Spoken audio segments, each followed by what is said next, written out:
우리 학교 말씀은 민수기 14장 41절부터 44절의 말씀입니다. 우리 합독하도록 하겠습니다. 모세가 이르되 너희가 어찌하여 이제 여호와의 명령을 범하느냐.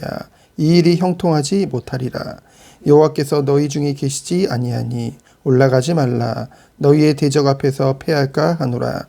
아말렉인과 가나안인이 너희 앞에 있으니 너희가 그 칼에 망하리라. 너희가 여호와를 배반하였으니 여호와께서 너희와 너희 함께 하지 아니하시리라 하니 그들이 그래도 산 꼭대기로 올라갔고 여호와의 언약궤와 모세는 진영을 떠나지 아니하였더라. 아멘.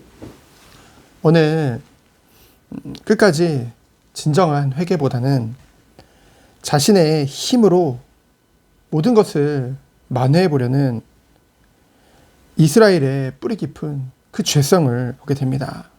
그 하나님을 향한 불신앙이죠.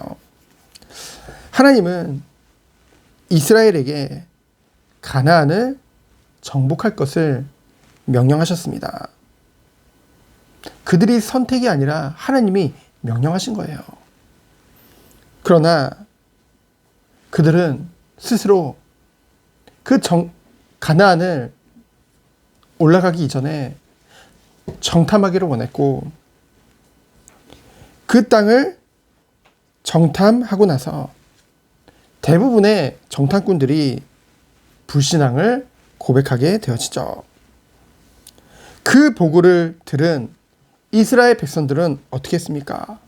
크게 동요하게 되어졌고 하나님을 원망하고 그 땅을 악평하게 이르렀고요.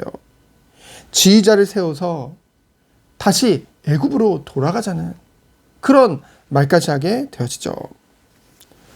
모든 말을 들으시는 하나님 앞에서 큰 죄악을 저지른 것입니다. 때로는 우리는요, 너무 급해요. 빠르게 현실을 자각하는 것은 중요합니다. 하지만 우리는 늘 잊지 말아야 될 것이 있어요. 우리의 배후에 하나님께서 역사하신다는 것이죠. 그것을 잊어버릴 때가 너무나도 많습니다. 그 불신앙의 결과 어떻게 됐습니까? 20세 이상의 모든 이스라엘 백성들은 38년간 그 광야에서 방랑하다가 다 죽을 것을 말씀하셨죠. 약속의 땅을 밟아보지도 못할 것을 하나님이 말씀하신 것입니다. 전 그런 생각을 해봤어요. 이때라도 정말로 이스라엘 백성들이 하나님 앞에 가슴을 찢는 회개를 했다고 한다면 어땠을까? 모세와 아론의 중보기도도 중요하겠지만은 그들 스스로 정말로 하나님 앞에 회개했으면 어떻게 했을까? 하나님은 아마도 용서해 주시고 그 뜻을 돌이켰을지 모릅니다. 하지만 그들은 진정한 회개를 하기보다는 그저 슬퍼하며 그 땅에 들어가지 못함을 슬퍼하며 그 실수를 어떻게 해요? 더욱더 하나님을 바라보고 하나님을 의지하기보다는 자신들 스스로의 힘으로 만회해 보려고 하죠. 그래서 어떻게 합니까? 오늘 본문 말씀과 같이 하나님이 가나안 땅에 가라고 할 때는 안 가더니요. 이제는 가지 말라고 하는데요. 자신들의 고집을 가지고 자신들의 힘을 의지해서 그곳에 올라가게 되어집니다. 그래서 41절에 보면은 모세가 말을 하죠. 어찌하여 여호와의 명령을 범하느냐. 그래서 42절에 뭐라고 합니까? 여호와가 너희 중에 계시지 아니한다. 그렇게 너희들은 그 대적 앞에 패하게 될 것이다.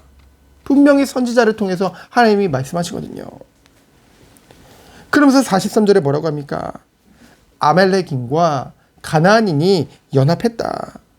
너희가 그 칼에 망할 것이다. 왜요? 너희가 여호와 하나님을 배반했기 때문에 하나님이 너희와 함께하지 아니하실 것이다. 분명한 모세의 경고입니다. 하지만 그들은요, 그것을 깡그리 그냥 무시해버려요. 듣지 않습니다. 44절을 보니까 뭐라고 해요? 그들이 그래도가 나오죠. 그래도 어떻게 해요? 산꼭대기에 올라갑니다. 자기들이 하고 싶은 대로 해요. 그러나 모세의 말대로 여호와 하나님은 그들과 함께하지 아니하셨죠. 결국은요, 아말렉인과 가나안인에게 대패해서 쫓겨나게 되어집니다. 여러분, 우리가요 살다 보면은 안 저지르면 좋겠지만은 누구나 죄를 저지를 수 있습니다.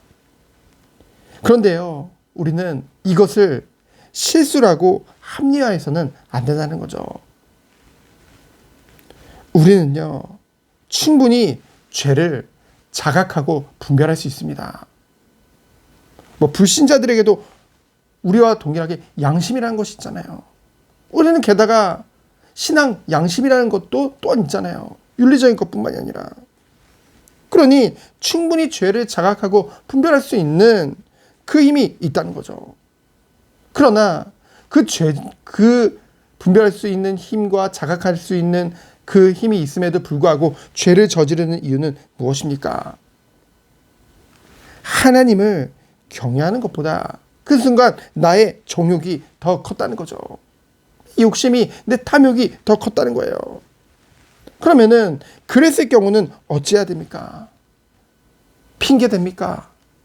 내가 이렇게 연약하니까 합리합니까? 아니죠. 정말로 하나님 앞에 가슴을 찢는 회개를 해야 된다는 것이죠. 그리고 회개를 했다고 한다면은 하나님 앞에 회개 후에 다시는 그 죄를 반복하지 말아야죠. 단절해야 되는 것입니다. 그런데요, 우리의 힘으로는 그것이 잘 안 된다는 것이죠. 그래서 우리는 어떻게 해야 됩니까? 오직 하나님을 의지해야 되는 줄 믿습니다. 하나님은요, 예수 그리스도를 통해서 온전한 의를 우리에게 허락하셨어요. 그리스도 안에서 의롭다함을 받은 것이죠. 하지만 우리는 여전히 육체 가운데 살고 있습니다. 여전히 죄성을 가지고 있다는 것이죠. 그래서요, 우리는 죄악을 끊임없이 저지를 수밖에 없는 그런 연약한 존재라는 것입니다. 게다가 자꾸 우리를 넘어뜨리려고 하는 그 사단의 존재 또한 있다는 것이죠. 우리 죄를 참수하고요. 하지만 우리가 알아야 될 것이 있습니다. 사단은 죄 가운데에서만 역사한다는 것이죠. 그래서요, 우리가 정말로 하나님의 은혜를 힘입어, 날마다 하나님의 은혜를 힘입어 죄에서 떠난 삶을 살 때 사단은요, 역사의 틈이 없다는 것이죠. 그래서 우리들은요, 이 사실을 믿기 때문에 날마다 하나님의 은혜 가운데 있어야 될 줄 믿습니다. 그래서 정말로 하나님의 은혜를 받은 자들은 이 영적인 것을 떠나서는 살 수가 없는 거예요. 왜냐하면요, 힘들거든요. 하나님의 이 은혜 안에서 그 성령 충만에 그 은혜가 가득 차지 않으면요, 자꾸만 무뎌지는 자신을 정말로 참을 수가 없다는 것이죠. 정말 은혜를 받은 사람이라고 한다면. 왜요? 그 안에 성령께서 함께 하시기 때문에. 그래서 오늘도 우리들은 하나님의 은혜 가운데 들어가기를 원합니다. 오늘도 이 아침에 오직 하나님의 은혜만을 의지할 것을 기도합니다. 특별히 오늘 철야 기도했습니다. 우리가 기도할 이유가 있어요. 우리에게 얼마나 기도할 거리들이 많습니까? 그리고 특별히 내일부터 시작되는 성경학교 위해서 정말 우리 성도님들이 마음을 담아 함께 기도하기를 원합니다. 정말 우리 아이들 한 명 한 명 어리잖아요. 그러니 여러 가지 변수가 생길 수 있습니다. 우리가 기도해 줘야 돼요. 정말 한 명도 감기라든가 그런 거 안 걸리고요. 또는 부모의 방해가 있을 수도 있거든요. 기도해 줘야 됩니다. 정말로 하나님의 은혜 안에서 정말로 예수님과 함께 정말 살아가는 그 은혜가 우리 아이들 한 명 한 명에게 임할 수 있도록 정말로 기도하는 밤 되어지기를 축원드립니다. 시간 기도합니다. 하나님 감사합니다. 오직 하나님을 바라보는 이 아침 되도록 주께서 축복하여 주옵소서. 오직 주님만을 의지하며 나가는 하루 되도록 주께서 축복하여 주옵소서. 살아계신 예수 그리스도 이름으로 기도합니다. 아멘.